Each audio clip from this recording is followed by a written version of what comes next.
सुक्लाय सेरफांनि आन्डाराव महरीपारा भिसिडिसि आरो निजबेटना भिसिडिसि आरो टेंगाजार भिसिडिसि बे मोनथाम भिसिडिसिखौ लानानै दिनै फैबाय थानाय जि 22 तारिखनि इलेक्शन बिनि सायाव फोसावदिंनाय हाबाफारि लानाय जादों आरो बे हाबाफारियाव बयबो रायजो राजा आइ आफा रायजो राजा सेंग्रा सिख्ला बयबो भटारफोरा ओंखारबोदों लोब लोब ओंखारबोदों आरो प्रमद बर' सारनि दैदेननाय जि इउपिपिएल दोलो आरो नैबे 5 बोसोरनि दैदेननाय सरकार प्रमद बर' सारनि दैदेननाय सरकार खम बिकास खम मर्यादा खम उन्नयन खामानि मावनायनि थाखायनो बयबो जाति जनगोष्ठीया खौसे जानानै ओंखारबोदों फैबाय थानाय जि इलेक्शनाव प्रमद बर' सारखौ फिन सरकाराव लाबोफिननो आरो सिट बानायफिननो थाखाय रायजोफ्रा स्पष्ट दिनैनो नुदों नोंथांमोनाबो नुदों जे फैबाय थानाय 22 तारिखै जोंनि सुक्लाय सेरफांनिफ्रायबो 100% देरहागोन आरो सरकाराव जोंबो अंखिदार जानो हागोनखौ जों मिजिंथिनो हायो आरो रायजो राजाफ्रा गोसोआव मोनसे थिक खालामना दोनदों जे इउपिपिएलखौ एबार देरहाहोनाया रोखा जानानै दं। 2 तारिखआव जोङो माने बुंनो हायो जे रायजोआनो भटनि होनायाव राजा आरो बेबायदि हिसाबै फैबाय थानाय समाव जोङो इउपिपिएल दोलोआ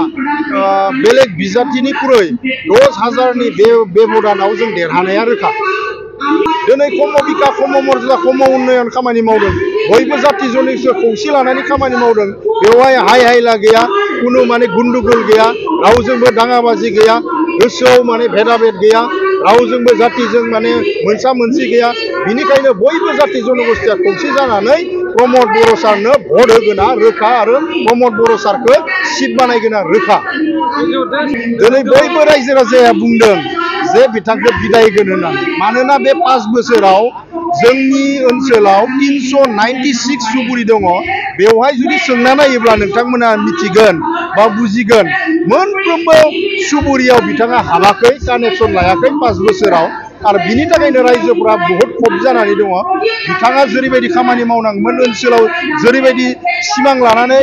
रायजोफोरा भट होदोंमोन बे भट होनायाव बिथाङा जेरैबायदि मावनांगौ बेबायदि हायाखै आरो बिनिखायनो फैबाय थानाय समाव बिथांखौ रायजोफ्रा बिदाय होगोन आरो रोखा बेखौथ' बयबो रायजो राजा बुद्धिजीबीफोरा बुङो पार्कआव थानानै सुखिदार मावदोंबो होननानै बुङो दा बे आंनि बाथ्रा बुंनाय नङा रायजो राजानि बुंनाय दा ओंखायनो रायजोफोरा बेखौ थिखा होगोन रायजोफोरा बेखौ मोनसे मा होनो थिरांथा लादों बिथांखौ बिदाय होनो थाखाय।